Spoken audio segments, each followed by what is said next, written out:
Hi. So my name is Sveksha. I'm a second year drama student. I use they them pronouns, and I am going to be sharing 11 things that I've learned growing up so far. I have not memorized this, so we're going to be reading this off of this phone. But thank you all for being able to spend your lunch hour here. It's great. So, 11 things I've learned so far growing up. Number 1. Feeling at home is never where you expect it to be, even when you feel rooted to one place. See, a straight answer does not ever escape my lips to the question, where did you grow up? It's always, do you want the long version or the short version? Or you tell me, where do you think I'm from? Number 2, my upbringing means that my interactions with people sometimes involves dealing with international people not believing I'm international, and English-speaking people not believing I'm not one of them. With no discernible accent, I have no words left to explain. Number 3, airport terminals are no foreign concept, and aircraft seats always have a sense of familiarity to them. No matter how long it's been since I was last in one, there's always a thrill of adventure and a longing. Because growing up as a third culture kid means growing up in a travel culture. The world is a fascinating place where a lot of things are connected if you just look closer. Number 4, mixed cultural upbringings lead to great conversational points and diverse perspectives, but do nothing for my language barriers. As a multilingual kid, my language proficiencies are not consistent across the board. And no matter how hard I try, my mother tongue is not a concept I've yet mastered. But my confidence fades with each spoken word as soon as I get told I have an accent and the writing script is nothing but scribbles. Or intricate scribbles, rather. And most people believe that I cannot speak, and surprise wears over them when I do. My eloquence is non-transferable between the different tongues, but that doesn't mean I don't try. Number 5. My Nepali upbringing has shown me that culture and religion are two concepts that do not exist separately of each other. And no matter how far I am from home, the ideologies of how to live follow me in my daily life and affect my interactions sometimes. And I try hard to follow the rules, but even I know that these are ones that I cannot consistently follow. Yet there's always a sense of calm, connectedness I feel in a sacred space.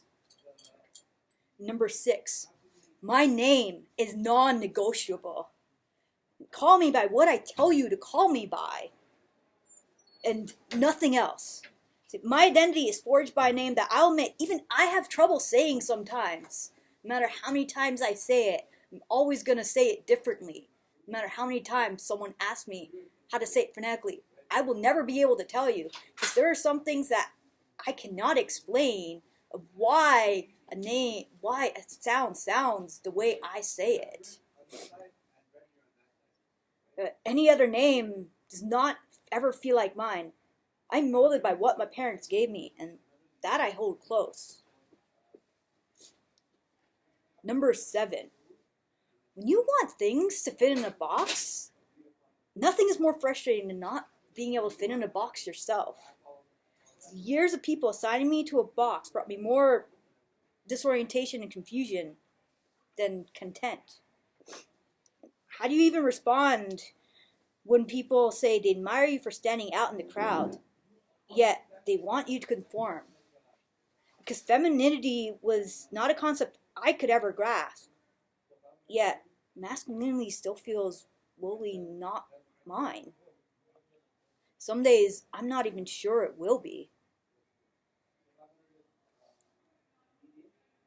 Number 8. My presentation of self has gotten me in more arguments than I can recall with people. It ends up being a constant conversation of, this is not how it was made to be. Until recently, I didn't even know how to respond. And I know that's not true. The concepts of gender fluidity and different energies exist within Hinduism. No one told me that. I had to go searching for it. And that too by fluke. He somehow did not grow up with the stories about the deities who can adapt themselves. The stories within the scriptures that tell of people being able to change. So where were those when I needed them the most to cement my identity? Number 9. My life has been a series of having to grow up quick, but does not mean I'm adept at adapting to new situations. Childhood does not leave you. It just gets buried underneath. And sometimes all it takes for that to come out is looking at something with a sense of wonder. See, the little small things always change everything. Number 10. I'm not all put together as everybody seems to assume.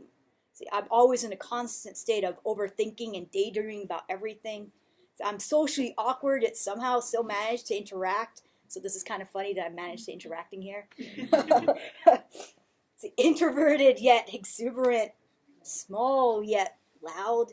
See, I'm a walking paradox, and sometimes people don't know what to do with me. See, I say, listen and learn. See, these little parts are the parts that define me. Number 11. Let me try that again. Number 11. I am only one person. So no one else can be me. And I'm a continuous work in progress. Maybe someday a masterpiece will emerge. But maybe to others, I already am. So, 11 things I've learned so far growing up.